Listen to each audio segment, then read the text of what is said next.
বিচারকদের বিচারে শ্রেষ্ঠত্বের শিরোপা অর্জন আমরা বরণ করে নেব দৈনিক সংবাদ ট্রাস্টি বোর্ডের চেয়ারম্যান শ্রী সঞ্জয় পাল মহাশয়কে। আমরা বরণ করে নেব নিউজ ত্রিপুরা নিউজ টুডে চ্যানেলের কর্ণধার শ্রী শুভদীপ পাল মহাশয়কে। আমরা বরণ করে নেব নিউজ ভ্যানগার্ড চ্যানেলের কর্ণধার শ্রী সেবক ভট্টাচার্য মহাশয়কে। আমরা বরণ করে নিচ্ছি খুবলুক প্রেস ক্লাবের সেক্রেটারি শ্রী রঞ্জিত দেববর্মা মহাশয়কে। আমরা এবার বরণ করে নেব রাইজিং ত্রিপুরা চ্যানেলের কর্ণধার হানিফ মিয়া সাহেবকে। আপনাদের প্রত্যেককে অনেক অনেক ধন্যবাদ। রাখবেন হেডলাইন্স ত্রিপুরা ন্যাশনালের পক্ষে শ্রী সন্তোষ গোপ। নমস্কার।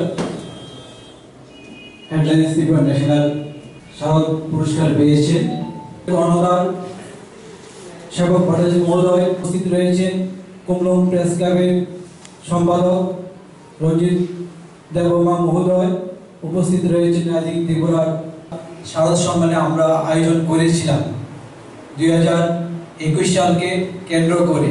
ত্রিপুরা রাজ্যে সাধারণভাবে আমরা যে বিষয়টা জানি, যারা শারদ উৎসবে ব্রতী হন, নিজেদের নিয়োজিত করে, সেই সকল ক্লাব, সেই সকল সামাজিক সংস্থা, সেই সকল অর্গানাইজেশনের মধ্যে একটা বন্ধুত্বমূলক প্রতিযোগিতা, বিভিন্ন ক্রাইটেরিয়া থাকে, সেই ক্রাইটেরিয়ার ভিত্তিতে পুরস্কৃত করা হয় যারা সামনের দিকে থাকে। আমরা সংবাদ জগতের পাশাপাশি কিছু সামাজিক দায়বদ্ধতা নিয়ে, সংবাদ অবশ্যই একটা সামাজিক দায়বদ্ধতা, সেই সামাজিক দায়বদ্ধতা নিয়েই সংবাদ জগতের পাশাপাশি আমরা আগরতলা ক্লাব ফোরাম তৈরি করেছিলাম, যেটা এখনো কাজ চালিয়ে যাচ্ছে, আগামী দিনেও কাজ চালিয়ে যাবে আগরতলা শহরের ক্লাবগুলোকে। এখানে আপনাদের সকলকে সামনে পেয়ে আমরা আনন্দিত যে আগরতলা ক্লাব ফোরাম সম্পর্কেও একটা শব্দ আপনাদের সামনে উচ্চারণ করার সুযোগ পেলাম। বিশেষ করে করোনা পরিস্থিতিতে আগরতলা ক্লাব ফোরাম তৈরি হয়েছে এবং ত্রিপুরা রাজ্যের মধ্যে বিশেষ করে, অন্যান্য অনেকগুলো কাজ হয়েছে, ত্রিপুরা রাজ্যের মধ্যে বিশেষ করে ভ্যাকসিনেশন প্রোগ্রাম। একটা সময়, শুরুর সময় আপনাদের হয়তো মনে আছে, পিএসসি গুলোতে, হসপিটাল গুলোতে গিয়ে ভ্যাকসিন নিতে হতো। ভ্যাকসিন নেওয়া নিয়ে একটা অনীহা, ভ্যাকসিন নেওয়া নিয়ে নানাবিধ গালগল্প। এমনও আমরা বিভিন্ন জায়গায় দেখেছি, ত্রিপুরা রাজ্যের বিভিন্ন জায়গায়। আমার যেহেতু সংবাদ মাধ্যমের সাথে যুক্ত, ছোট্ট একটা অভিজ্ঞতা শেয়ার করি। দামছড়া থেকে একটা নিউজ আসলো, কি স্বাস্থ্যকর্মীরা ভ্যাকসিন দিতে যাবে, গ্রাম খালি হয়ে গেছে। সাংবাদিকরা দৌড়ে গিয়ে বের করেছে কয়েকজনকে, কি ব্যাপার, সবাই মিলে চলে গেলেন, আপনারা ভ্যাকসিন নেবেন না? না, আমরা ভ্যাকসিন নেব। কেন? ভ্যাকসিন নিলে নাকি লম্বা মানুষ ছোট হয়ে যায়, ভ্যাকসিন নিলে নাকি মানুষ মারা যায়। ইচ্ছা করে এই ধরনের গুজব আগরতলা শহর সহ ত্রিপুরা রাজ্যের মধ্যে ছড়িয়ে দেওয়া হচ্ছে। আমরা দায়িত্ব নিয়ে বলতে পারি, আগরতলা ক্লাব ফোরাম, যে ক্লাব ফোরামের চেয়ারম্যান সঞ্জয় পাল, আমি এবং প্রণব বাবু জয়েন্ট কনভেনার, আজকে যিনি মেয়র হয়েছেন, মেয়র হিসেবে শপথ নিয়েছেন, তিনি আমাদের ক্লাব ফোরামের প্রেসিডেন্ট। আমরা আগরতলা শহরের প্রতিটি ক্লাবে ভ্যাকসিনেশন প্রোগ্রাম আমরা শুরু করছি এবং যে জোয়ার তৈরি হয়েছিল রাজ্যের মানুষের মধ্যে ভ্যাকসিন নিয়ে কোনো ধরনের অপপ্রচার, যে কোনো ধরনের অপপ্রচার, তাতে রাজ্যের মানুষ আর সাড়া দেয়নি, ভীতি কেড়ে গেছে। ক্লাব ফোরাম এইরকম অনেকগুলো কাজ করোনা পিরিয়ডে করেছে। এই যে আগরতলা শহরের ক্লাব, এই ক্লাবগুলোকে মধ্যে আজকে শারদ সম্মান যারা সামনের দিকে আছেন তাদেরকে সম্মানিত করা হবে সেই ক্লাবগুলোর মধ্যে। আগরতলা শহরের বাইরের ক্লাবও সম্ভবত আছে। এই ধরনের সুস্থ প্রতিযোগিতা অনেকেই হয়তো করে। হেডলাইন্স ত্রিপুরার এই ধরনের শারদ সম্মান একটা বাড়তি মাত্রা জুগিয়েছে এবং এ রাজ্যের ক্লাবগুলো, আগরতলা শহরের ক্লাবগুলো প্রতি বছর তাকিয়ে থাকে হেডলাইন্স ত্রিপুরা শারদ সম্মান কম্পিটিশন করছে কিনা, ফর্মটা ফিল আপ করতে হবে। এই জায়গাটা প্রণব বাবুরা অর্জন করেছে এবং এটা এগিয়ে যাবে সমস্ত দিক দিয়ে। শুধু একটা শারদ সম্মান না, সমস্ত দিক দিয়ে আমাদের মেসেজ হচ্ছে একটা সুস্থ কম্পিটিশন হোক। ক্লাবগুলো আগের জায়গায় নেই। একটা সময় আমরা শুনেছিলাম, আমরা যখন ছোট ছিলাম, আগরতলা শহরের দুটো ক্লাবের মধ্যে গোলাগুলি হয়েছে। দিল্লির আকাশবাণী থেকে সকালবেলা 7:30টার সময় নিউজ আসতো, সেই নিউজে বলা হয়েছে এরকম সিচুয়েশন ছিল। এই সিচুয়েশন নেই। ক্লাবমুখী না যুব প্রজন্ম, আমাদের টার্গেট হচ্ছে সুস্থ কর্মকাণ্ডের মাধ্যমে ক্লাবমুখী হোক, সমাজমুখী হোক। ক্লাব সমাজ সেবার কাজে লাগুক, এলাকার মানুষের কাজে লাগুক। শারদ সম্মান একটা উপলক্ষ মাত্র। এই ধরনের উপলক্ষে আমরা এই মেসেজগুলো মানুষের কাছে দিতে চাই। ক্লাব মানে একটা সামাজিক দায়বদ্ধতা। সংবাদ মাধ্যম যেমন সামাজিক দায়বদ্ধতা, যার যার এরিয়াতে ক্লাব হচ্ছে এক একটা সামাজিক দায়বদ্ধতার সেন্টার। সেইভাবে আপনারা এগিয়ে নিয়ে যাবেন। শুধু শারদ সম্মান দেওয়াটাই যথেষ্ট না। সেই সম্মান, শারদ যেই উৎসব যেই মেসেজগুলো দেয়, সেই মেসেজগুলো একটা নারী রক্ষার মেসেজ, অশুভ শক্তির বিরুদ্ধে লড়াইয়ের মেসেজ, এই মেসেজগুলো যাতে ক্লাব প্রতিপালন করে যার যার এলাকায়, এই আবেদন থাকবে সবাইকে সচেতন থাকবে। আমার অনেক নিকটজন, অনেক আত্মীয় পরিজন, দেশের বহুত প্রথিতযশা ব্যক্তি, বহুত মাইলস্টোন সৃষ্টি করা সাংবাদিক আমরা এই গত 1 বছরের মধ্যে হারিয়েছি। এই জায়গায় দাঁড়িয়ে আমাদের প্রথম এই যে একটা শারদ উৎসব চলাকালীন যে একটা প্রতিযোগিতা, এটা করার আমাদের কোনো ইচ্ছা ছিল না, কারণ মনে দিচ্ছিল না। যে বাড়িতে আমাদের অফিস, এই বাড়ির যিনি আমাদের দীর্ঘ সময় দুঃসময় আমাদের পাশে থেকেছেন, উনি নেই।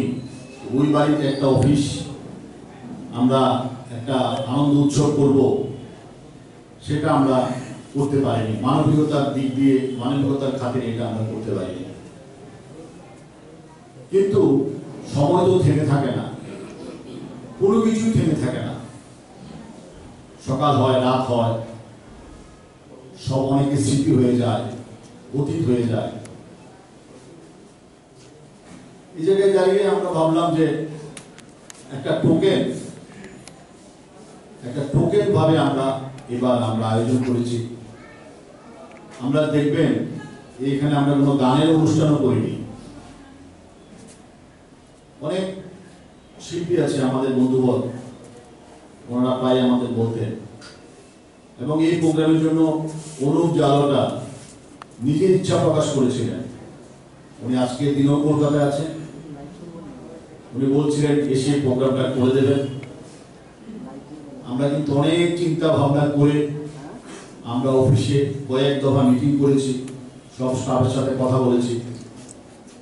আপনারা জানেন যে আমাদের অফিস চালাই, আমরা গণতান্ত্রিকভাবে সবার সাথে কথা বলে আমরা অফিস চালাই।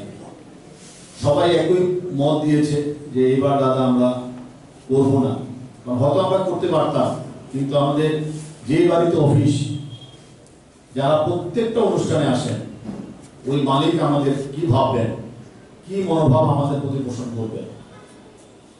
আজকে যারা মঞ্চে যারা এসছেন তারা আমার খুব আত্মজন। আমরা সব সময় একসাথে থাকি, আপদ বিপদ একসাথে আমরা থাকি। আমি ভাবলাম যে যারা আমার আত্মজন, আমাদের শুভাকাঙ্ক্ষী, আমরা মিলে জাস্ট এগুলো আমরা ক্লাবের যারা কর্মদার আছেন, ক্লাবের যারা প্রতিনিধি আছেন, তাদের হাতে আমরা তুলে দেব। আমরা যদি দেখি সুন্দর আবার পৃথিবী হয়েছে, সুন্দর আবার সবকিছু ঠিকঠাক হয়েছে, সামনের বছর আমরা আশা রাখি সামনের বছর হয়তো আরো বড় আকারে করব। আপনারা দেখেছেন যারা ক্লাবের প্রতিনিধি আছেন, আমাদের এই যে সেবক বাবু বলছিলেন, আমার বন্ধু বল, যে এটা একটা মানুষের চাহিদা। অনেকেই পুজো আসার আগেই আমাদের ফোন করে, ফর্ম কোথায় পাওয়া যাবে, ফর্ম কোথায় পাওয়া যাবে। আপনারা জানেন যে বাংলাদেশের প্রধানমন্ত্রীর অ্যাডভাইজার থেকে শুরু করে ভারতের সেন্ট্রাল গভর্নমেন্টের লোক, এমপি, বহু লোক আমাদের এই প্রোগ্রামে এসছে, বহু চিত্র তারকা এসছে। কিন্তু এবার আমরা পারলাম না, আমরা দুঃখিত, ক্ষমা প্রার্থী সবার কাছে।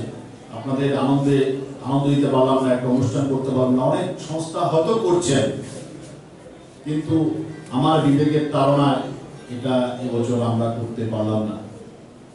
আশা করবো আপনারা এটা মেনে নেবেন এবং আমাদের সাথে থাকবেন। এই অনুষ্ঠানকে আমরা আগামী দিনে আরো অনেক উচ্চতায় আমরা নিয়ে যাব, সবকিছু ঠিকঠাক থাকলে। অনেক বড় করে আপনাদের যা প্রত্যাশা, এই শহরবাসীর যা প্রত্যাশা, এই প্রত্যাশা পূরণে আমরা সচেষ্ট হব। আমরা জানেন, আমরা হতে পারি একজন এক চ্যানেলে, কিন্তু সবাই কিন্তু আমরা একটা টিম করে কাজ করি, আমরা একটা ক্লাব ফোরাম করি এই শহরে। মানুষের বিপদে আপদে আমরা 24 আওয়ার সার্ভিস দেওয়ার চেষ্টা করি। ওই চেষ্টা থেকেই ওমিক্রন আসছে, কোভিড-3 আসছে, খুব ভয়ানকভাবে আসছে বলছে। জানি না কি হবে আগামী। আজকে যদি আমাদের কোনো প্রোগ্রাম থেকে কিছু হয়ে যায়, তাহলে দায়ও আমাদের উপর বর্তায়। এই কারণে আমরা সবকিছু বিবেচনা করে আজকে আপনাদের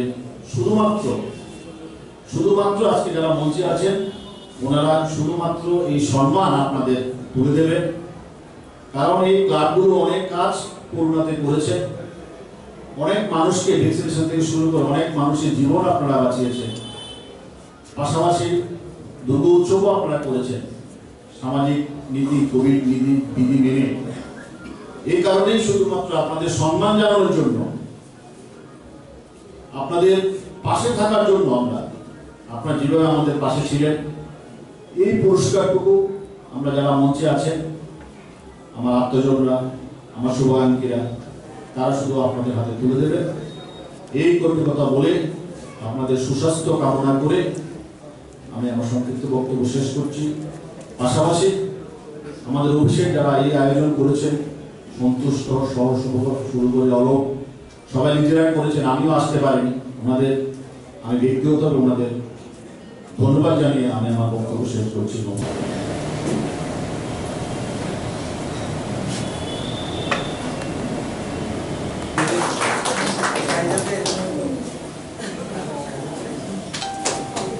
বড় বাজেটের প্রতিমায় প্রথম স্থান অর্জন করেছে রাম ঠাকুর সংঘ।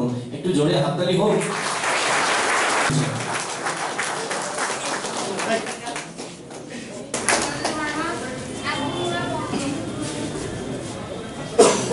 ধন্যবাদ। পুরস্কার তুলে দিলেন নিউজ টুডে চ্যানেলের এডিটর কর্ণধার শ্রী সৌরজিৎ পাল মহাশয়, এডিটর শ্রী অজিত ভূঁইয়া মহাশয়।